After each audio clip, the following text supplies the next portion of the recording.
The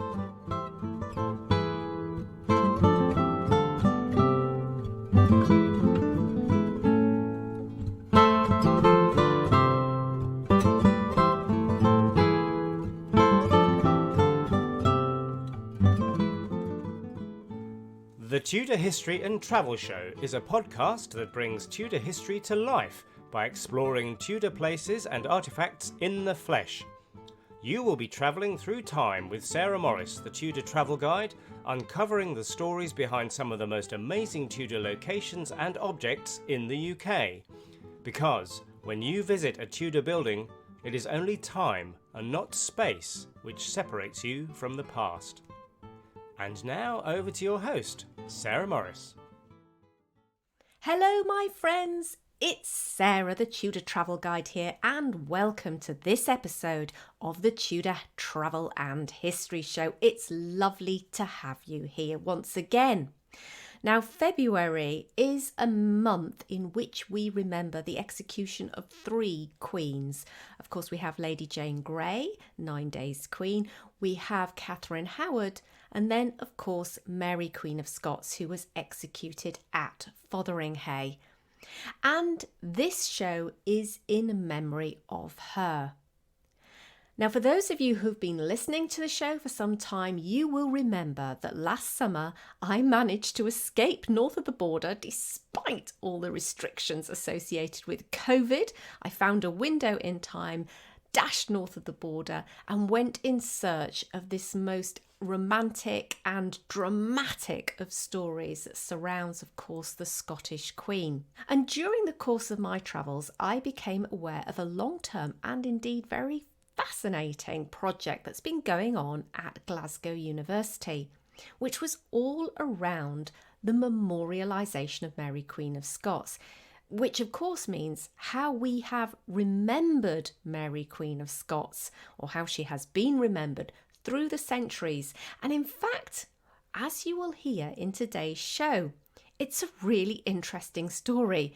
And believe me, how Mary was seen in the 16th and 17th century is quite difficult to how we remember her in poetry, in stories, in books, in TV, drama and films, etc. today. And it's quite an eye-opener to make us think about just how we view our historical heroes and heroines, depending upon the society that we live in. So we're going to dive deep into that today with 2 speakers, both from the University of Glasgow. The first is historian Steven Reid, and the second is Anne Dulau, who's a curator at the Hunterian Museum associated with the University of Glasgow. And we'll be hearing from both of them about very different aspects of the project and how, in fact, Mary has been remembered over time. So I hope you enjoy today's show, and let's go over to the first of our speakers, and that's Steven Reid. So hello Steven, welcome to the Tudor History and Travel Show. Hello Sarah, how are you doing? I'm doing well this morning, thank you very much. How is it up there north of the border? It's a bit chilly, I imagine. It's a little bit chilly, but it's not too bad. For once, we've actually got a break in the wind and the rain, so I'll take the sunshine while we've got it, to be honest. It is a lovely day actually out there, so yeah, wonderful. Okay, so well, perhaps we could start by you introducing yourself. Who are you and what do you do at Glasgow University? Well, my name's Steven Reid. I'm a historian at Glasgow, and I work at the moment on Mary Queen of Scots and her cultural afterlife. That's been one of my big projects over the past 5 years. And that's what we're going to be focusing on today. And it's a different angle to Mary Queen of Scots, really, how she has been viewed across the centuries. So I'm really looking forward to hearing what you have to say about that. But there is a big project going on at Glasgow University, as I mentioned to the listeners at the top end of the show. And I guess there's no one better place than you to just tell us a little bit about that project. What's it all about? Okay, well, the project's been running in various forms for about 5 years now, and it's called In My End Is My Beginning, the Memorialisation and Cultural Afterlife of Mary Queen of Scots. And it's really interested in Mary after she dies. To be honest, that's where we pick up the story, and it's how she is remembered how her story is told and retold through the ages, and also how it's told in different media. So that includes engravings, paintings, portraits, medals. It includes furniture. It includes objects that commemorate her, like locks of her hair. And of course, it includes TV and media in the modern age, as well as all the literary and historical texts that have been produced about her over the centuries. Well, Mary Queen of Scots, of course, as you and I both know, is an incredibly popular figure in 16th century history, very romantic, very dramatic, and I guess we'll touch and unpack all of that. But maybe we could start off with just thinking about her in the context of her importance to Scottish history, because of course she's just one of a long line of monarchs. So maybe you could say a little bit about that. Sure. I mean, I think one part of the reason that I got interested in this project is exactly that issue, trying to figure out why Mary is seen as such a massive figure in Scottish history when, in political terms, in terms of being a monarch in the 16th century, she didn't do a huge amount. So she is a member of the Stuart dynasty, and the Stuart dynasty is on the throne from 1371. She's someone who comes back to Scotland after the better part, well, it's like over a decade in France. She's raised in France. And then she comes back and rules personally from 1561 until 1567. So she's the first adult monarch in Scotland to deal with the Reformation. But of course, she's seen as a French woman. She's seen as someone who's been raised and educated in France with her first husband, Francis II. She's been raised Catholic, and the country in Scotland has just become Protestant. And she's also seen as someone who isn't quite in touch with the Scottish society at this point, someone who's not really understanding the cultural pulse. And of course, the biggest issue is that she's a woman in a very patriarchal, highly Protestant country, one that is very authoritarian about what women are allowed to do and what they're not allowed to do. She tries to rule well. In the first couple of years of her life, she does okay. Our first couple of years of her reign, rather, she manages to do that quite well. But then, as your listeners will know, it all goes horribly wrong with Henry Stuart Lord Darnley. And then that marriage leads to great disputes between the two of them. And then Mary becomes involved with the Earl of Bothwell. And then Darnley is murdered. And then, of course, she marries Bothwell. And that triggers the end of her reign. And that, in a nutshell, is Mary's contribution. She's on the throne. She does achieve some limited religious toleration. She manages her nobles quite well in the first half of her personal reign, but not so much in the second half. And then she spends the last 19 years of her life in captivity in England, where she's involved, as you'll know, in various plots against Elizabeth. So in terms of her impact on Scottish history, it's relatively negligible, in terms of her personal impact in changing society and changing the way that it was run. And the project, one of the big questions I was interested in, well, if that's the case, why are people so fascinated by her? And why is it that she is continually remembered and her story continually told far more than any of her other Stuart monarchs? She really is the most well-known monarch, I think, perhaps with the exception of Robert the Bruce outside of Scotland. Yeah, I mean, absolutely. It's particularly outside of Scotland, I would say that's the monarch that we all think about. Maybe I'm just, because I'm a 16th century nut, of course, that I focus in on Mary.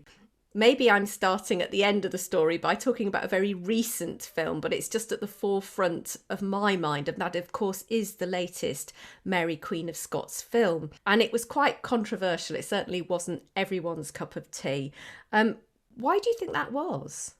I suppose the one thing that everybody focused on, and that they always focus on when it comes to films, not just about Mary, but films about any historical figure, is accuracy or truth, And again, I've been following that in relation to a later monarch looking at the crown. There's been a lot in the press the past few weeks. Is this a true story? Is it not? It's much more difficult for the crown because we're dealing with living people and the accuracy there. But with Mary's story, it's had almost 5 centuries of telling and retelling, and the historical narrative is fairly well known and fixed. But people have been taking liberties with Mary's narrative for centuries. And one of the big issues about the 2018 film was the fact that the two queens, Mary and Elizabeth, meet.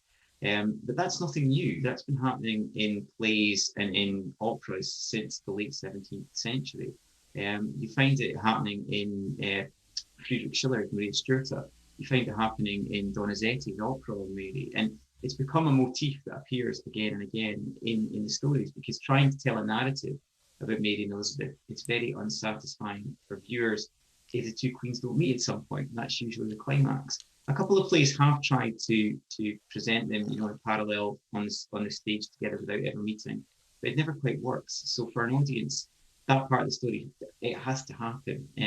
So small elements like that, representation of the historical facts, make people a bit uncomfortable. But again, with Mary's story, it's been around for so long and retold so many times that it's used now more as a vehicle for the prevailing mood and attitude of the society that's viewing the story. So to tell a story about that society. In this case, the big message that came in the film was, of course, female agency, I think, and gender roles and gender balance. And that came through very clearly in the film. I suppose for your listeners, one thing that people might think is, well, why in this film, if it's about gender and portraying strong female role, why is it that Mary is portrayed so strongly, but Elizabeth, conversely, is portrayed so weakly? And for me, that was one issue with the film. I thought, why can't we have two strong, highly complex female monarchs portrayed on the screen at the same time? Because they both were in historical fact. So it's elements like that. It's that those are two of the big issues I think that came up with it. Another issue as well, of course, was that the cast was diverse, which is it. And again, I think that's another evolution of Mary's story, using it to reflect our own society. Again, unfortunately, there were a number of comments, particularly in chat rooms and various comments below the line in places like on various blog sites, that were unhappy with this. So you can see how the story is being adapted to issues that are facing in our society, and then people are reacting to that. Yeah, it's fascinating, isn't it? So two really hot topics of our time get told through the film. And this gets to the nub of really your research. And I think when we had a bit of a preliminary chat, I was so interested when you pointed out how that has evolved over time. So I'd love you to take us through the centuries, really, and to paint that picture of how Mary's story has been told and what that tells us about the society of the time. Until at the beginning of the 18th century, her story is still very much entrenched in politics of the day. So we still, until the very end of the 17th century, you've still got a Stuart family on the throne ruling the British Isles. And Mary is used by both sides in the 17th century to tell a story. So she's used by supporters of Charles I to show what happens to good, true, loyal Stuart monarchs. They can be struck down as martyrs to their people. And at the same time, she's used by Republicans as an example of, as they put it, the French tyranny, as a Catholic tyrant monarch. And this is the kind of monarchy that we don't want. And in the 17th century, you find the first plays beginning to circulate around Mary's story, particularly in Catholic Europe. You find many plays being put on at colleges in Italy, in Spain, and France, telling her story.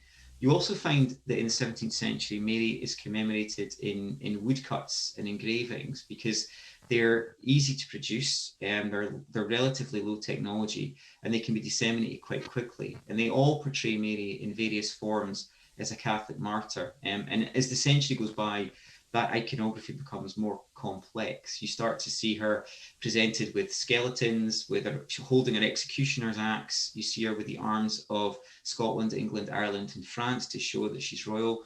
You also see her with the icons of a saint, as well as, of course, her own famous accessories, her ruff, her cap, her cross, and her black dress as well.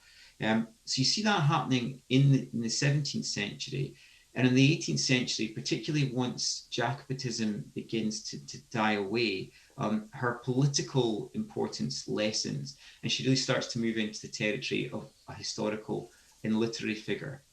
She's still used by Jacobites, which is an area we still need to do more research on, but we do know that there's a circulation of her portrait among key Jacobites, and that there's a strong association between, again, her cause and the Stuart cause in the 18th century, and the fact that the monarchs of the line are persecuted. But as we go into the 18th century, Mary begins to become associated more with the virtues of femininity. And her story is told as one of enduring great suffering and being patient in terms of her captivity. And it's a message that is being re-echoed in the fact that we're beginning to see a split between the private and the public sphere. So, women managing the household, managing the private elements of the house, and men going out into the world and being more active in the business sphere. So you find that idea of Mary begins to circulate, and that she's held up as an icon of femininity.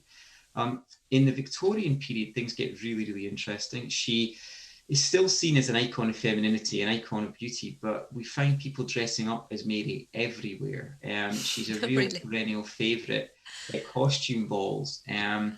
And one of my colleagues at Glasgow in the project, Sally Tuckett, did a fantastic paper for us a couple of weeks back, where she was talking about the Debenhams catalogue and how it would put out, it had a series of books that showed you how you could dress as Mary Queen of Scots, how you could build this costume yourself, and they could put together the costume and fabric packet for you. So for our listeners overseas, Debenhams is a store, isn't it? It's a retail store. It's a retail store. This was an earlier version of Debenhams. It's not the Debenhams we know today, but it's a department store where you can go and you can buy these collections of outfit or collections of fabric to make yourself an outfit. Princess Alexandra, Victoria's daughter, enjoyed dressing as Mary. And in photography, which again began to emerge towards the end of the Victorian period, there's a great collection at the National Portrait Gallery of young women, young debutantes dressed as Mary and her handmaids. This was the staged formal photographs that they would like to get done. So you see people identifying very closely with Mary in a costumed way.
You also find through the 18th and 19th century, at the same time as this is happening, as Mary's being commemorated in material culture in that way, a couple of other key things are happening. She's beginning to emerge as a proper tourist icon.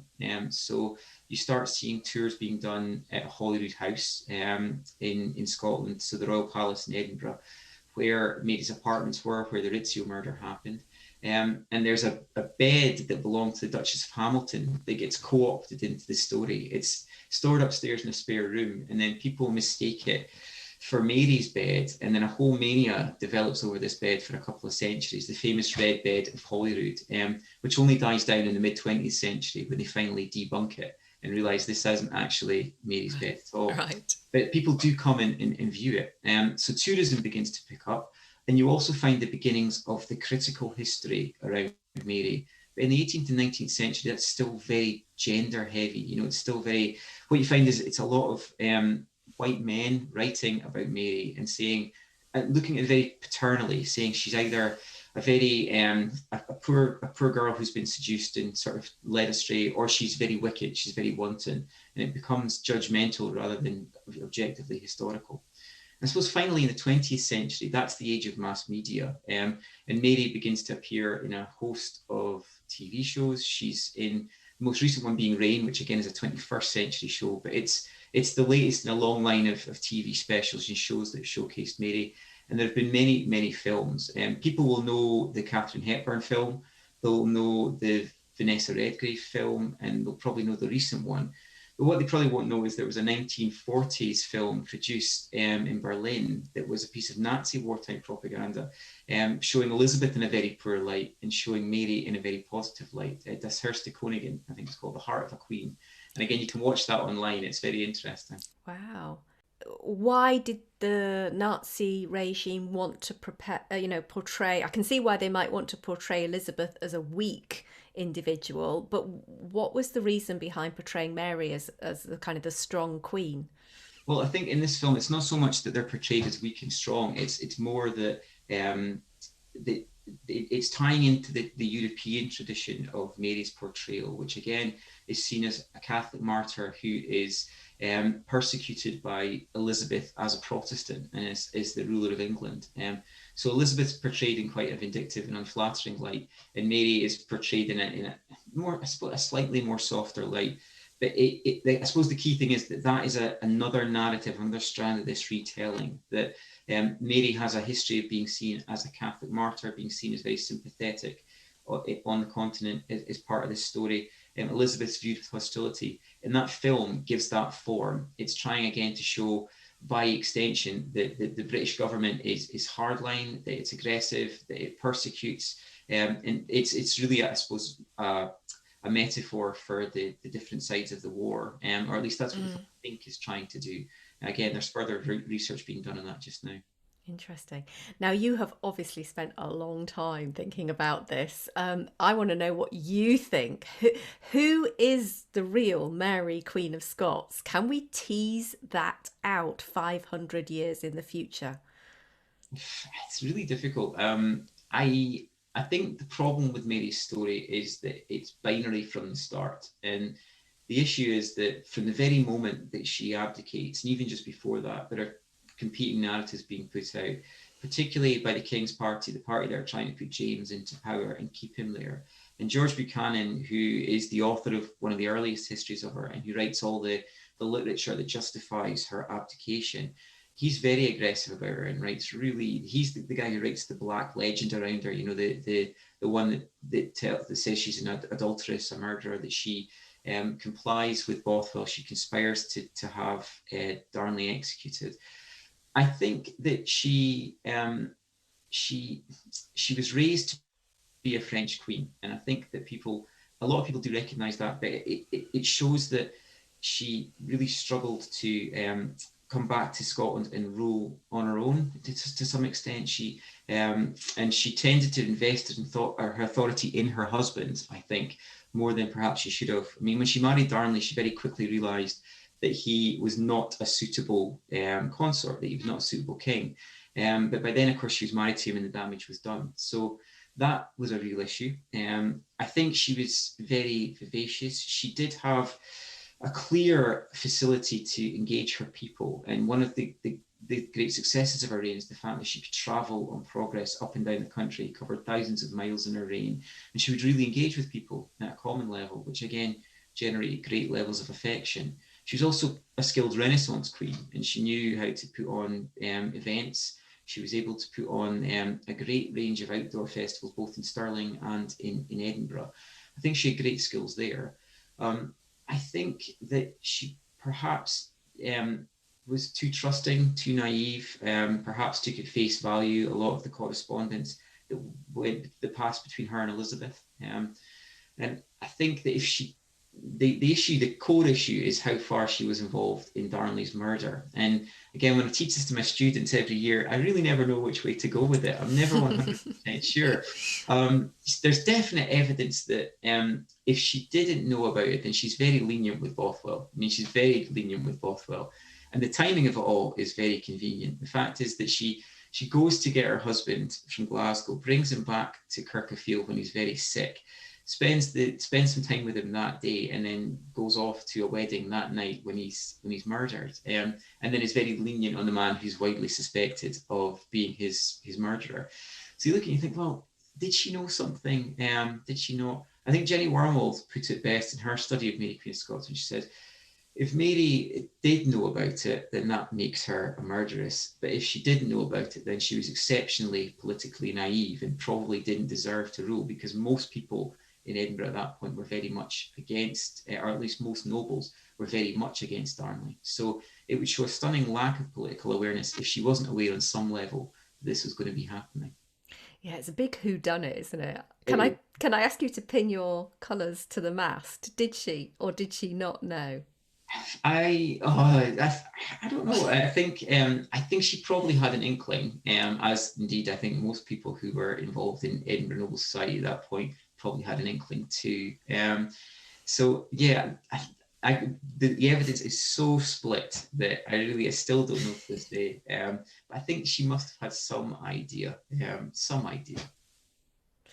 Being a historian who researches her and writes about her, do you try and remain quite agnostic about how you feel about her, or are you a Mary Queen of Scots fan? Has she got you? She doesn't have me, actually. I've always been I am a scholar of James, first and foremost, her son.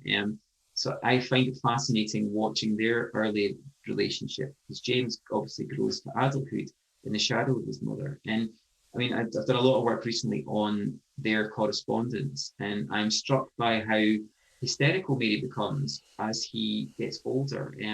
She really latches on to any affection that he throws towards her, and she spends a great deal of time in English captivity putting together these really complicated plots for her to be put back on the throne in joint association with him. And as you read the letters and you look at all the different dispatches from the Tudor government, from James's government, from Mary, you realise that she's the only one who's taking these seriously. Everybody in some way has moved on, I think, and they accept that James is the ruler, but she's still playing desperately with the idea, no, I will be restored and I will get home. And I think that, I suppose, is the issue, that she tends to put her faith into people in a way that is often not justified and is often a bit politically dangerous. Very trusting of her French relatives when she's in France. She's very trusting of Darnley initially when she marries, and she ignores the warning signs around him and his political fitness to rule. She seems to put her trust into Bothwell extensively, and then she puts her trust into Elizabeth and then James. And I think it's that mistrust, or that over-trust, if you like, that is her downfall constantly. And in a ruler, that is a real weakness. I think she does have some success as a queen, and I look at her rule very much from a political standpoint. Checks and balances. Is she good at foreign policy? Is she good at the pageantry of rule? But certainly after that, when she's in captivity, what I see is quite sad, actually. The pursuing of these plots with ever more desperation. So it's interesting, because I am very objective about the political side, but when you're studying her afterlife, it's all subjective, and it's all the retelling of a story, but in different ways, and trying to understand why people are using it subjectively. What is the message they're trying to tell with the story as the centuries go by? But you were saying something to me that I thought was quite interesting, and that's about kind of when the last original research surfaced around Mary.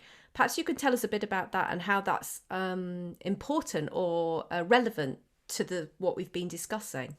Well, I suppose, as I say, one of the big reasons for taking this project up was why Mary and why the perpetual interest in her. But another reason for starting the project was, how do we shift on discussions of Mary? How do we continue to find novel things about her? And there are many new books come out on Mary, and there's an industry actually of Marian biography. We see, 1 or 2 per year that come out. But there's a difference between, I suppose, writing original books or writing original studies of Mary and using original primary manuscript source. And in terms of major archival finds, new letters or new smoking gun pieces of evidence, within an archival context, there haven't really been any for the better part of a century, as far as I'm aware. what you do find in books is that people are going back ad fontes, they're going back to the sources. And so John Guy's recent biography, I know that he went back to look at a lot of the original calendar documents in state archives. But there hasn't been a brand new treatise or document that really changes our understanding of the abdication process, for example, or of Mary's motivations in relation to Bothwell and Darnley. And in the absence of that, I think what's happened in Marian scholarship is that, particularly in the more popular biographies around Mary, they tend to respond to one another and to respond to the secondary books that have been written over the past half century in particular, rather than perhaps writing a new book that has new source material. And again, that's understandable. You do, particularly when a subject is so well covered as Mary has been, and many of the sources have been printed or they're available digitally.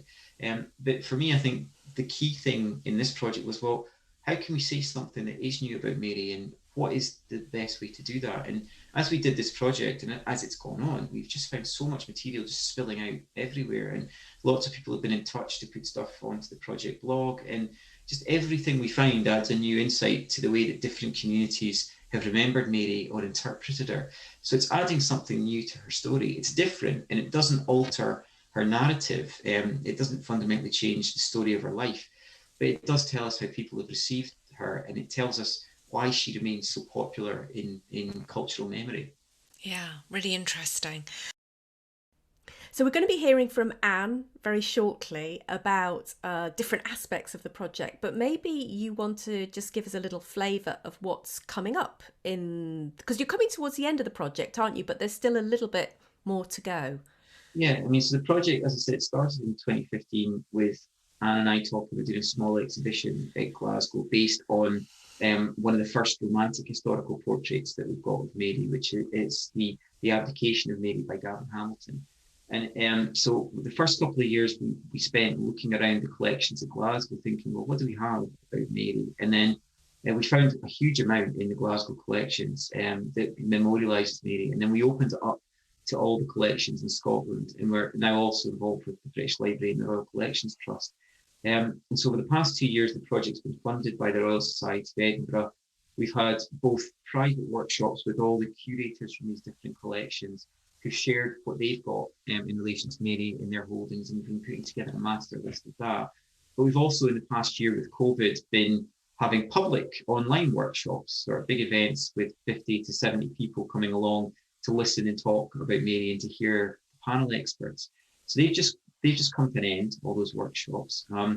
In the middle of next year, again, COVID permitting, we're hoping to put the Gavin Hamilton portrait on display at Glasgow, and with a couple of small items, a couple of key objects that we found from the project. And that'll just be a small end of project exhibition to see, here's what we found, and these are some of the interesting insights that we've got. And then in 2023, in early 2023, we're planning a major exhibition in Glasgow in the Hunterian Art Gallery, which will showcase all the material that we found in the Glasgow collections and a few key loans from other collections around the country. And that'll tell the full story of the project and what we found about Mary. But we're also planning a collection of essays based on all the material that has been presented at the workshop. So people talking about Mary in different types of media. So talking about her in images, both in portraits and engravings, in film, in music as well. And also just looking at the way that she's been exhibited and remembered in different museum collections and heritage collections around the UK.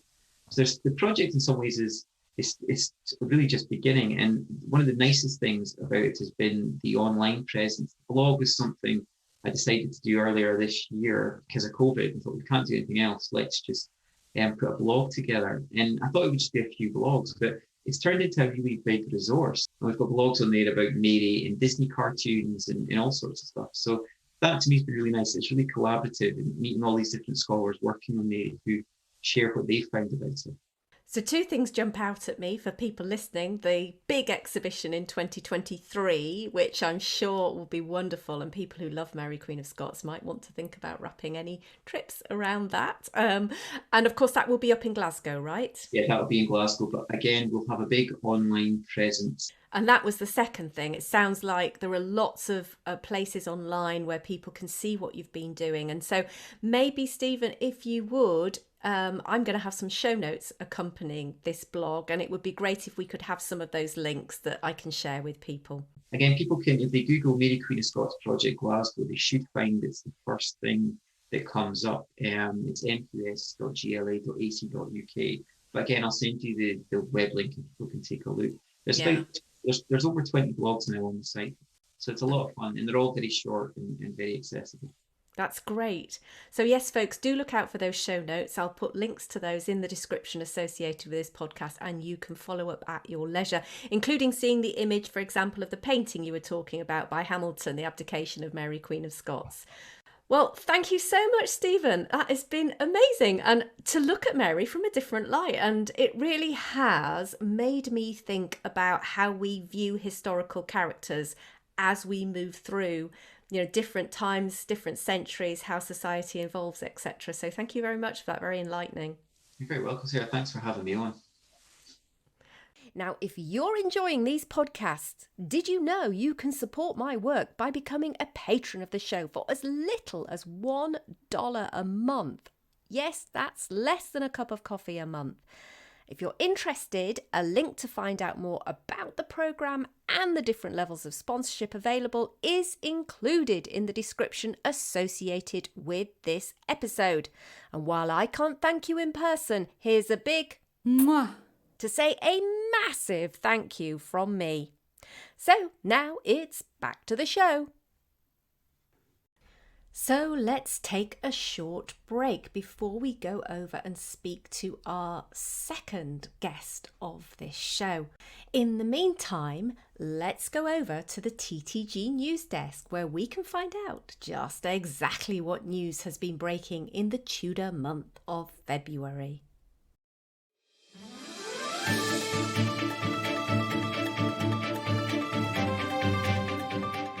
Welcome to the February O'Clock News with your newsreader, Robert Cole. Here are the Tudor headlines for the month. Catherine Howard is executed at the Tower. Henry Stuart, Lord Darnley, is found murdered in Kirkfield. Sir Nicholas Carew is found guilty of treason. And Henry VIII's body is conveyed to Windsor Castle to await burial. Good day. And now for our top story.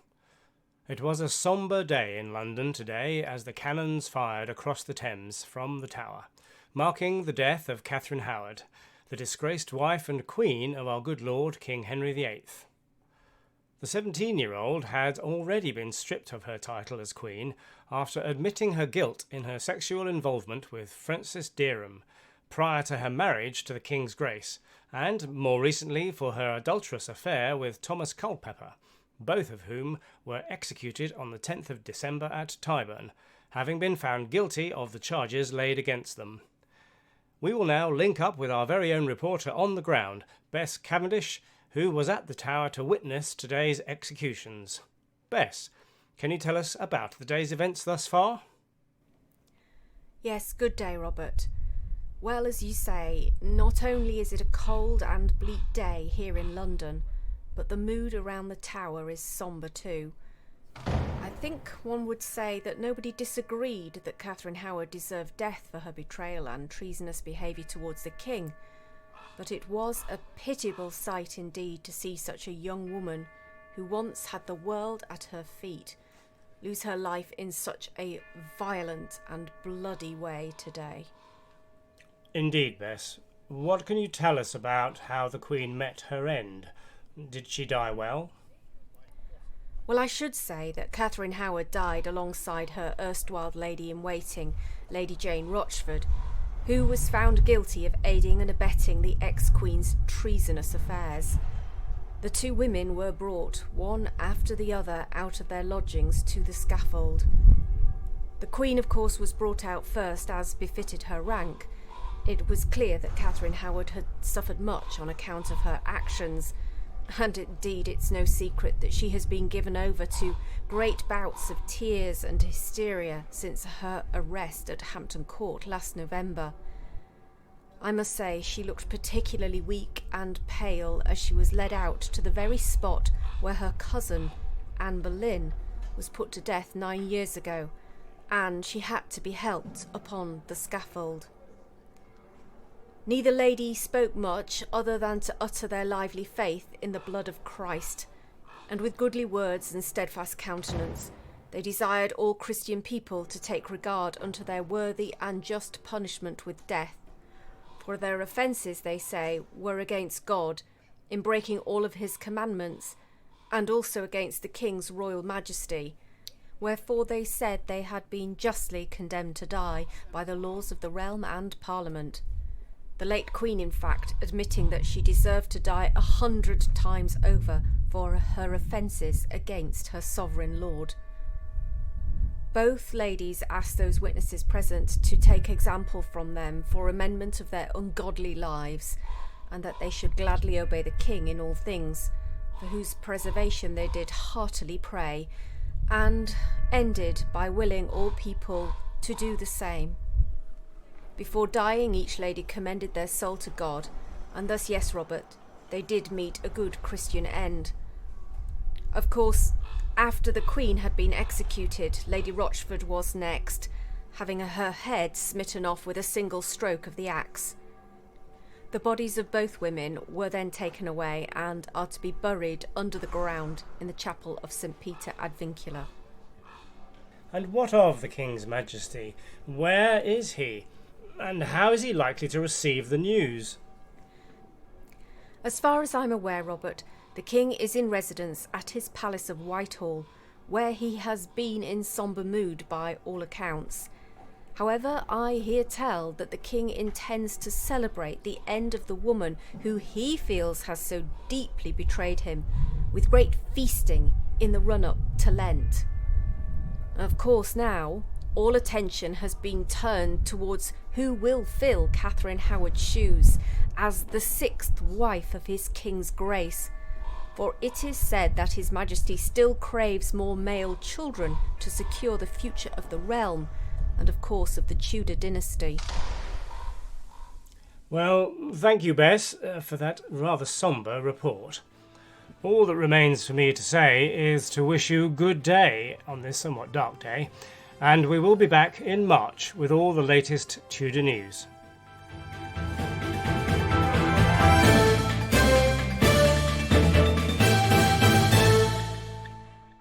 So let's now return to our conversation about Mary, Queen of Scots. And in the second half of this episode, I speak to Anne Dulau, who is a curator at the Hunterian Museum associated with the University of Glasgow. And Anne is one of the other principal people who are involved with the project around the memorialisation of Mary, Queen of Scots. So let's go over and join my conversation with her. So hello and welcome to the Tudor History and Travel Show. Well, thank you for having me. Oh, you're most welcome. I'm also speaking to you up in Glasgow, aren't you? That's where you are at the moment. Well, actually, I live in East Lothian. So you're not in Glasgow. Like all of us. I'm not in Glasgow. I'm in Dunbar. Oh, Dunbar. Now there's a name to contend with. So I think we might be speaking a little bit about that in a moment. So welcome. And now obviously I've been speaking to your colleague Steven about the memorialisation of Mary, Queen of Scots and that particular project. And before we get into our discussion today, which is going to be wrapped much more about Mary's travels around Scotland and some of the objects that are said to be associated with her. And we'll, again, that's a very interesting, I emphasise said to be, we'll be exploring that a little bit more. But maybe you would like to just introduce yourself and tell us a little bit about your role in this project. Absolutely. Well, yes. So my name is Anne Dulau-Beveridge, and I work as a curator at the Hunterian Museum and Art Gallery, Glasgow University. So this really is where my interest comes from. I work with art, so I'm an art curator, and my main periods of interest are 18th and sort of late 19th, early 20th century. I picked the best payers to deal with both British and French art, which are the areas that I specialize in.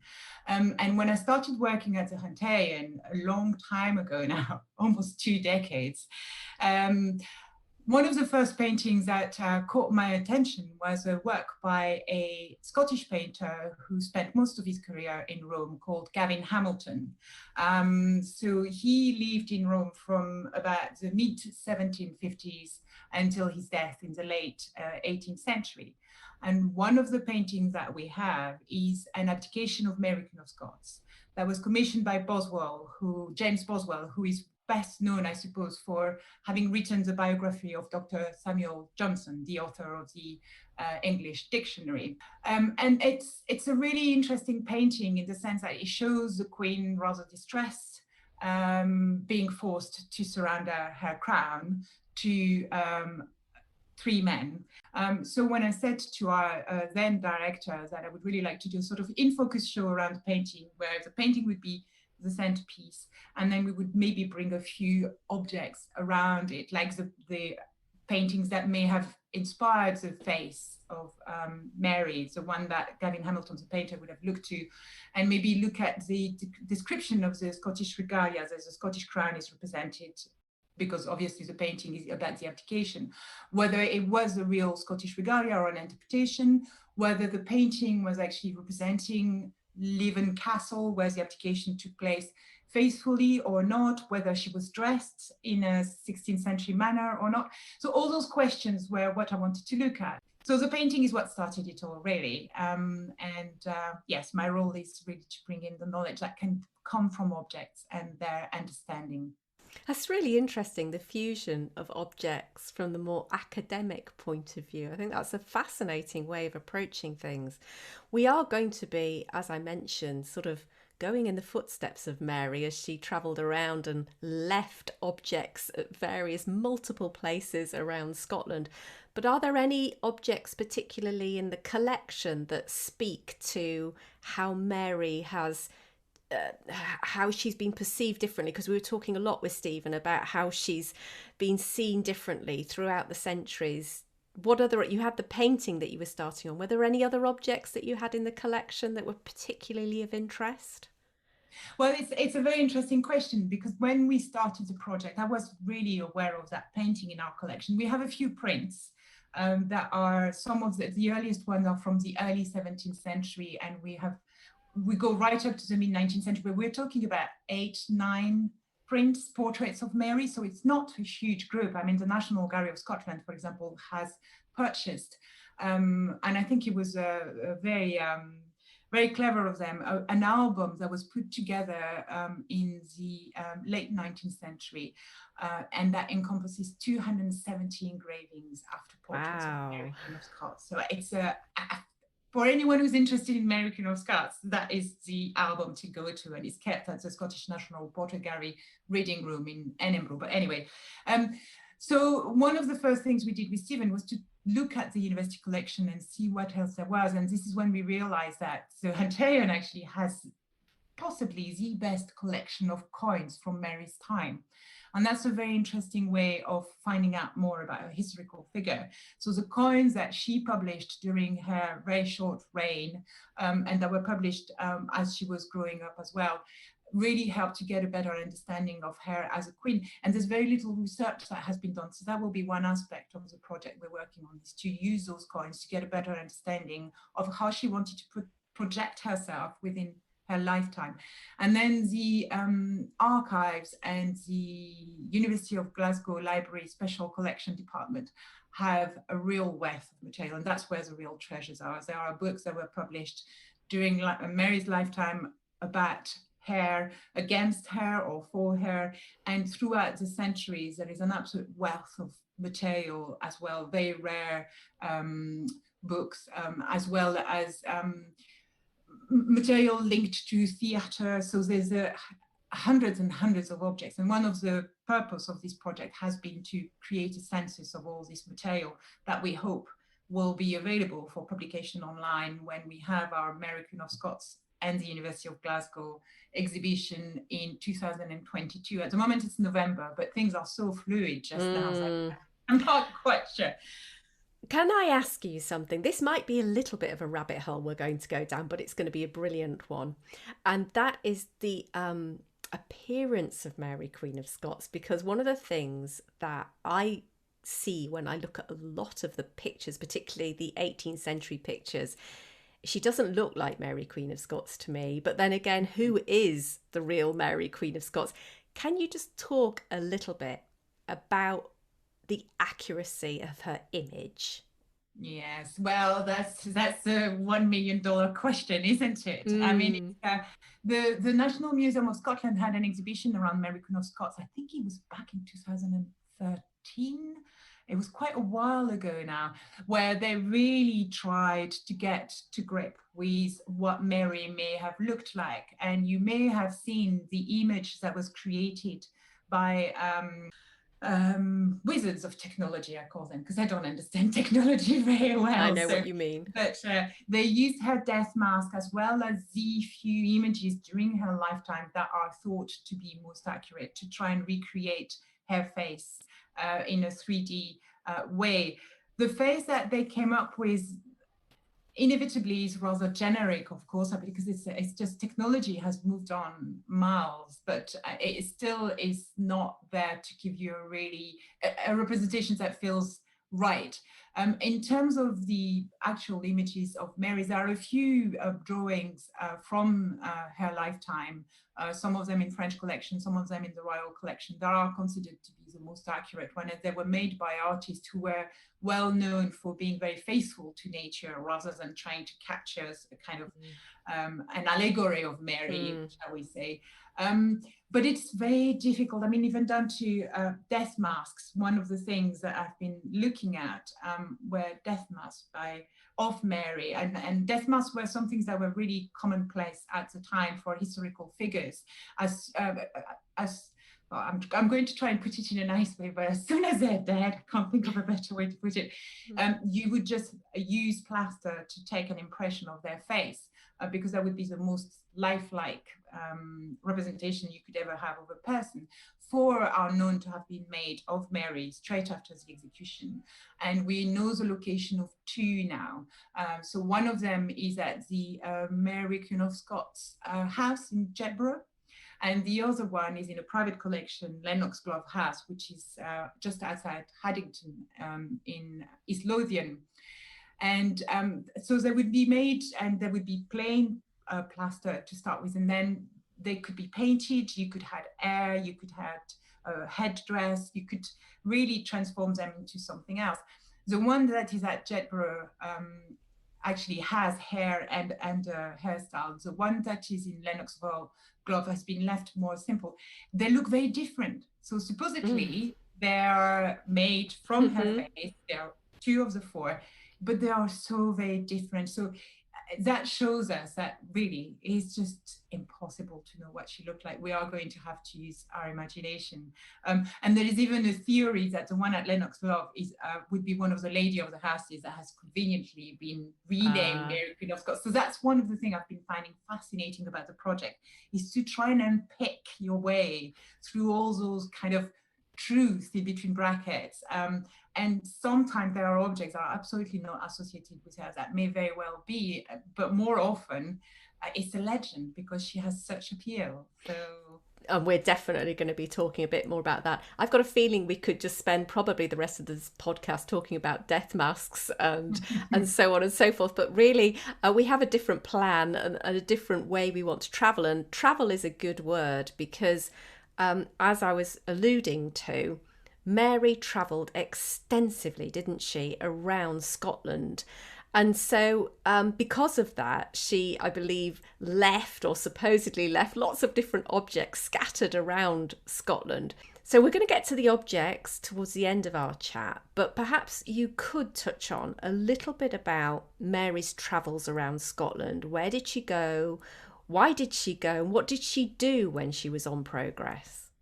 We all learn at school that, in the 15th and 16th and 17th century, part of being a royal meant that you would go and you would travel through your domains just to show your face and remind everybody who the leader was. And that's something that Mary Queen of Scots did extensively, possibly because she felt she had more to prove than some of her more established colleagues, shall we say, around the royal families of Europe at the time. So she went on, I can't remember exactly, but I think she went on 4 or 5 progresses in her 6th year as an active queen in Scotland.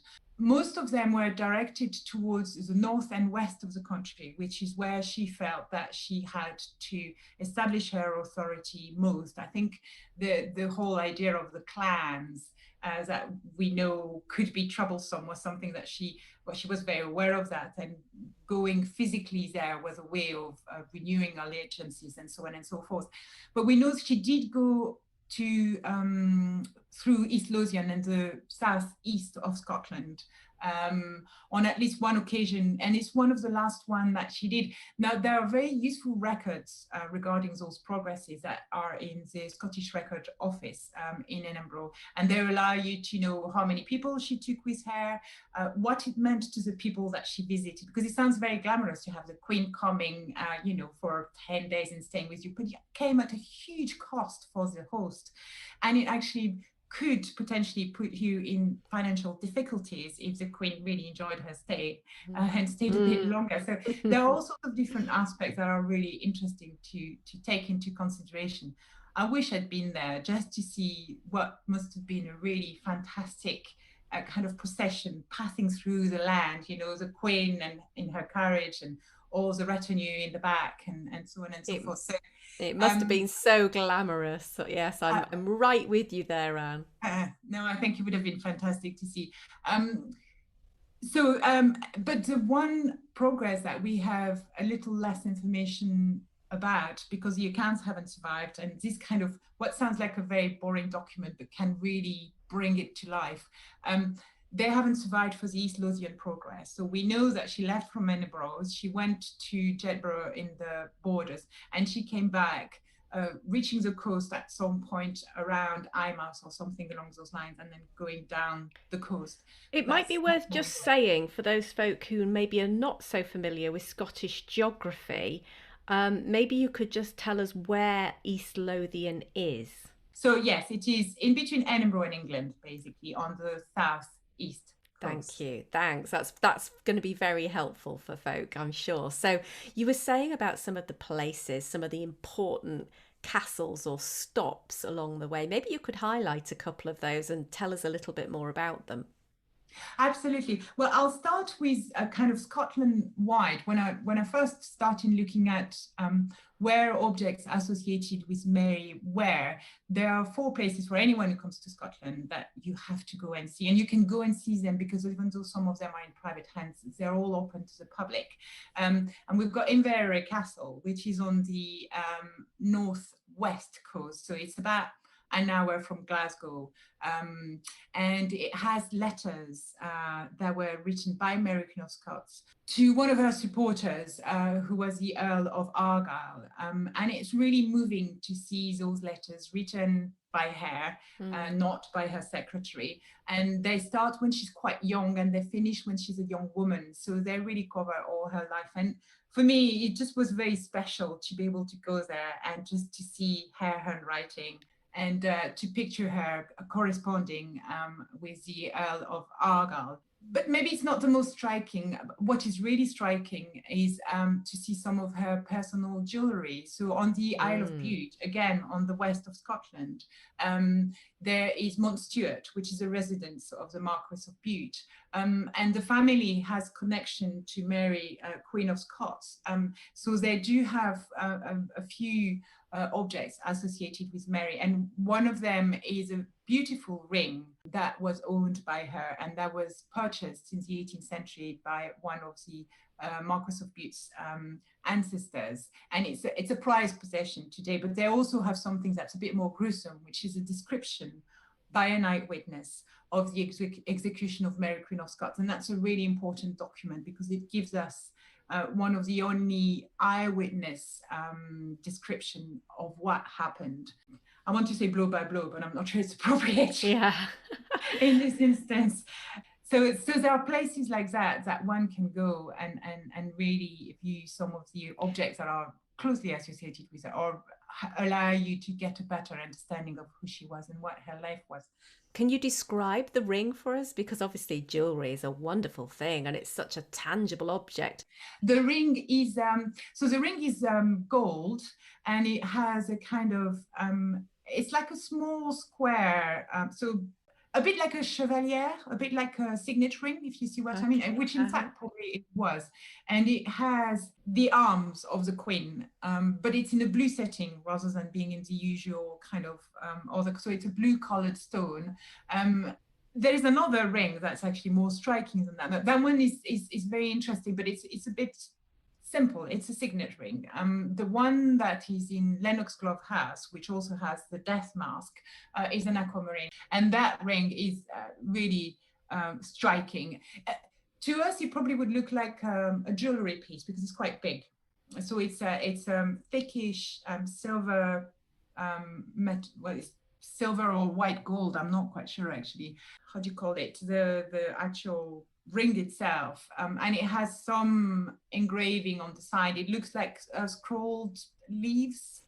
Yes, and so the aquamarine is a substantial one. If you take the nail of your small finger, that's about the size of the aquamarine, maybe a little bit bigger actually. It's very beautiful. It's just they keep it very clean. Obviously, it just shines in the most amazing manner. And I mean, they're not, at the time, jewelry wasn't necessarily that complicated. It was all about shows. It was about size. Absolutely. That's what you're looking at. But it's a lovely story to think that this ring would have belonged to Mary Queen of Scots. And whilst, for example, the ring at Montstuart, did it belong to Mary? Did it not? It's very difficult to know. That's what they believe, and that's what matters to me, after all. When it comes to Lennox Glove, because the Lennox Glove was owned by her uncle during her lifetime, and the family has remained very closely connected. Well, obviously they have. They're descendant of Mary Queen of Scots, basically. The ring is very likely to have been hers, and they also own the silver casket. There was a gift from Francis II, King of France, to Mary Queen of Scots, his wife, and supposedly contained the letters that discriminated Mary in terms of the murder of her second husband, Darnley. Together with the death mask, that makes quite a coherent group of objects to me. That seems to indicate that their provenance is probably spot on. So that's a particularly wonderful triad of objects. And can they be seen? Are they on public show? Yes, Lennox Glove House is not open all the time to the public, but they are open during the summer months. So from May until October. They have a website. You have to book a tour. I mean, even before the current circumstances, you still had to book a tour to see the house because it's privately owned. The owners still live there, so it's very easy to book a tour. And I took my husband, my father-in-law, and my daughter, who are all half fascinated, half getting a bit bored with the fact that I'm always dragging them on to. I think there'll be a lot of people listening to this who will understand, because they too will have dragged their relatives around historic places. I, for one, am definitely in that category.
You're obviously in East Lothian now, and you mentioned Dunbar Castle, and I think anybody who knows anything about Mary Queen of Scots' story will be familiar with that term. Dunbar Castle was the backdrop to at least a couple of very dramatic events in Mary's life. Maybe you could tell us a little bit about that location and what happened there. Yes, absolutely. I mean, East Lothian, because it is just south of Edinburgh, is an area that Mary Queen of Scots has spent a fair amount of time. And there is Dunbar Castle, which was, I wonder how she felt about Dunbar Castle, because some of her most sort of poignant and dramatic episode of her life as a young queen, acting queen in Scotland, took place there. She would have visited it before those dramatic moments in the first 3 or 4 years of her reign that probably were the happiest. But she was there, we know, for a few days after the murder of Rizzio. That's where she took refuge. So that's where she just galloped to. Where she just felt safe, because Dunbar was one of the most formidable fortresses in Scotland at the time. It had a reputation for being almost untakeable, although it was taken a few times. So obviously it was just a reputation rather than the reality. So she spent there a traumatic week before being able to go back to Edinburgh. And then the next time that we know she was there for sure was when she was abducted by the Earl of Orkney, Lord Bothwell, just before she was forced to marry him. So again, a rather dramatic time, but she had good times. And it's interesting actually, because one of the things is, as I realized when I was looking at all the places she's been in East Lothian, a lot of them are in ruin now. And Dunbar Castle, for example, after she flew to England in 1568, was dismantled because it was feared that it was such a strong hold that it could actually fall into the wrong hand, and so it was dismantled, and some of its stones were used to build Leith Harbour. And I just thought that was rather interesting. There's another place that was very close to her heart, and it was Seaton Palace. It's in between Musselburgh and Edinburgh, and for people who have been to that area of Scotland, they may have heard of Seaton Sands, for example, which is a lovely long stretch of beach. But there was a palace there, which she enjoyed very much because she was very much an active, out-of-doors woman, and she loved riding, and she loved playing tennis and falconry, hunting, you name it, any kind of outside pursuits. She was really interested in.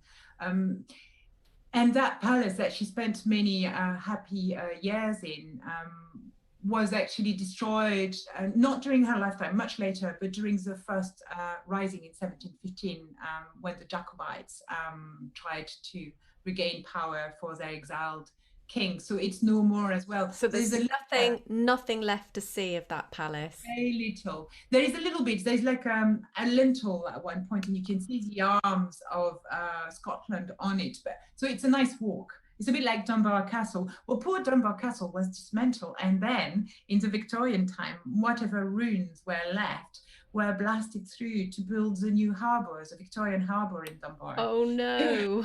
Oh no! Oh goodness me! Oh. I know, but it's still, I mean, it's very romantic now. If you go down to the harbour in Dunbar, there is a resident seal there that will greet you if you're lucky, and there are dolphins that visit it as well. Oh. I'm going to sound like the tourist office for Dunbar. Oh yeah, I think they should absolutely should be on the payroll. You're making me want to visit, and many people listening to this will know that I made it up to Scotland last summer, but I didn't go to that. I had such a packed agenda, I couldn't get everywhere, and that's one of the places I didn't get to, but it's now got onto my agenda for the next time for sure. No, and because there are loads of other places in the area because of lockdown actually, and we were all kind of limited to within 5 miles of home. I did go on a few sort of little exploratory journey right around where I live. And I came across a really picturesque ruin. I would really recommend it. It's a little hard to find because it's off a small country lane, and it's wildlife trust site now. So that's the only way you can find it. There's a tiny little sign on the side of the road that says Wildlife Trust Reserve, and you go in. And when you go in, you walk along a very steep valley, and then you get to this really romantic ruin of Innerwick Castle, which is a castle that dates back to the 13th century and is very likely to have had the visit of Mary Queen of Scots as well. So, and when we came, it sounds wonderful. I know, and I checked online, and there's very little available on the castle, but the accounts for the owner of the castle in the 16th century are kept at the National Library of Scotland. So I was able to find out what the owner of that castle was wearing in terms of breeches at that time, and that they'd ordered leather from Spain. So it's all this kind of fabulous detail. That's wonderful. Absolutely wonderful. Now, so you've painted such a glorious picture of that part of the world, and I'm sure people are like thinking, oh, I'd love to go and see some of those places. We've also talked about some of the objects that we probably were associated with Mary Queen of Scots. But I know as part of your project, you are really also interested in some of the myths that have built up around Mary and how she has been portrayed. So maybe you could share with us some of your favourite objects that perhaps are enshrouded in myth and perhaps less likely to be connected to Mary. There is a house in the border called Traquair House, which is, it's about 15 minutes from Peebles, which is one of those Scottish border towns in the south east of Scotland again.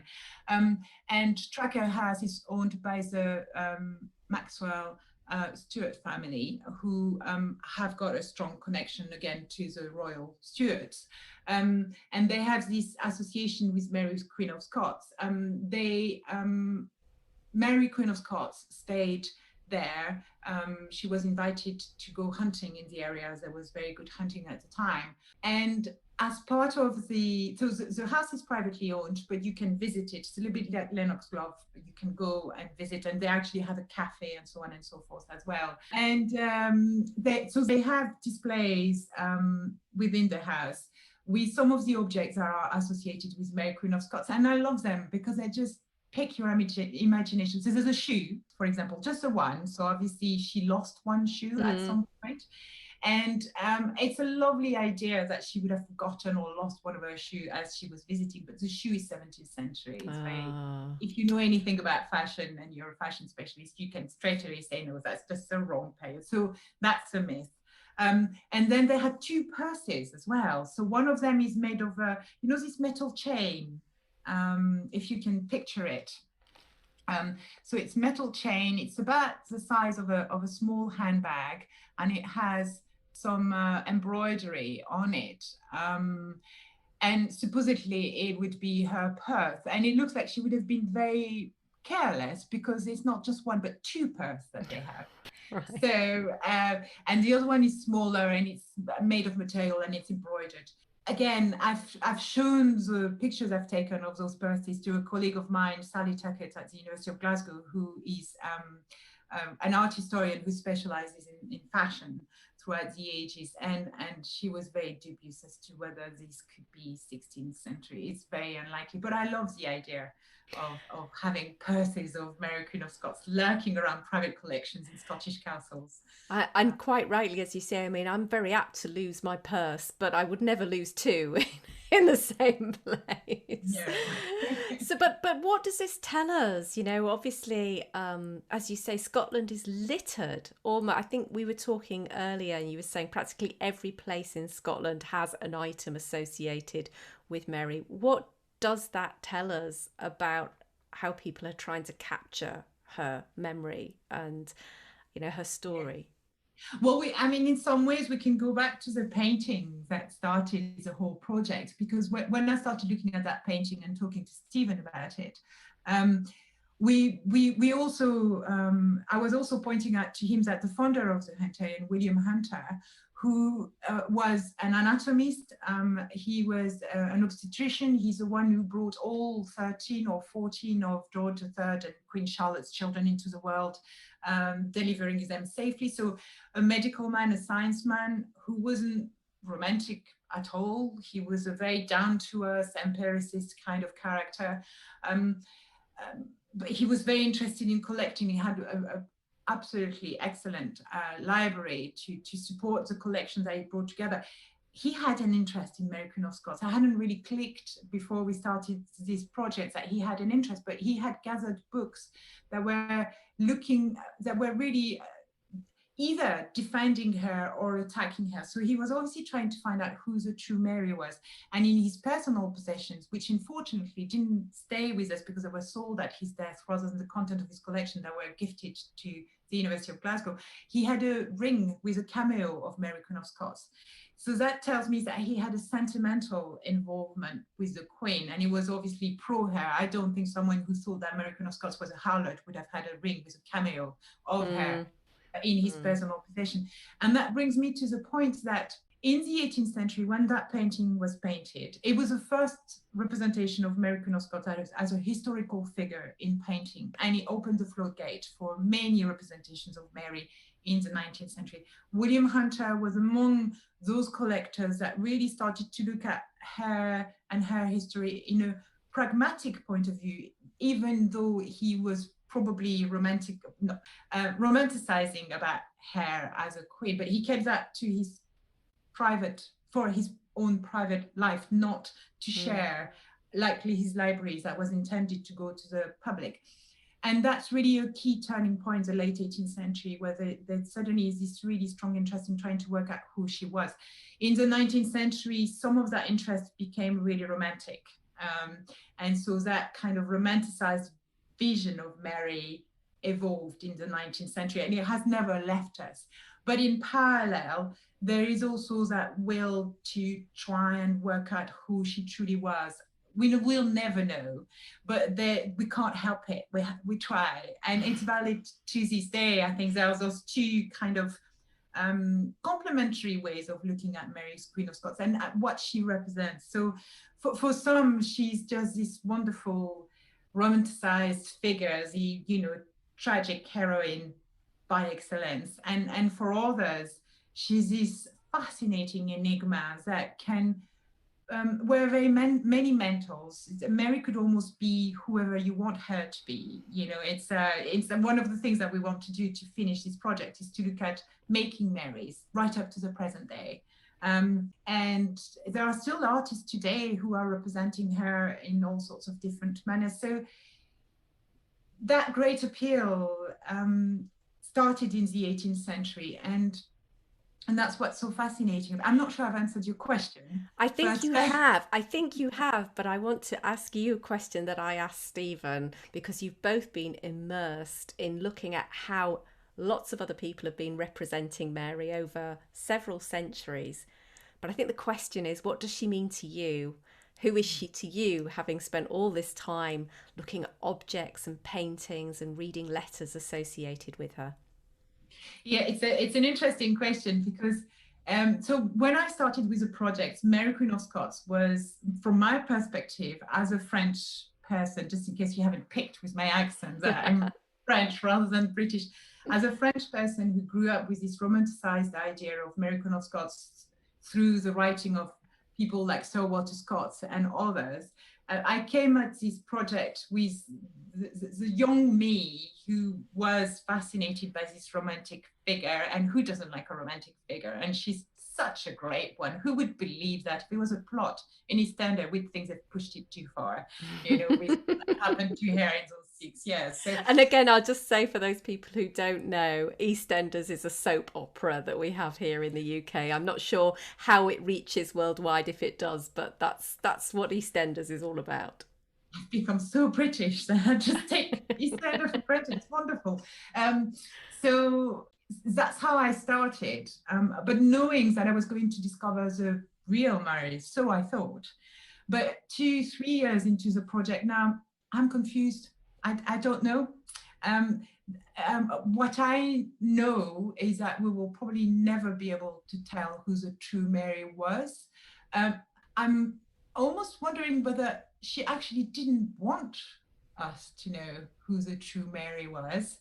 I think she was very bright, but that she was suffering some disorders that meant that emotionally she could make irrational decisions, and that this has been her downfall.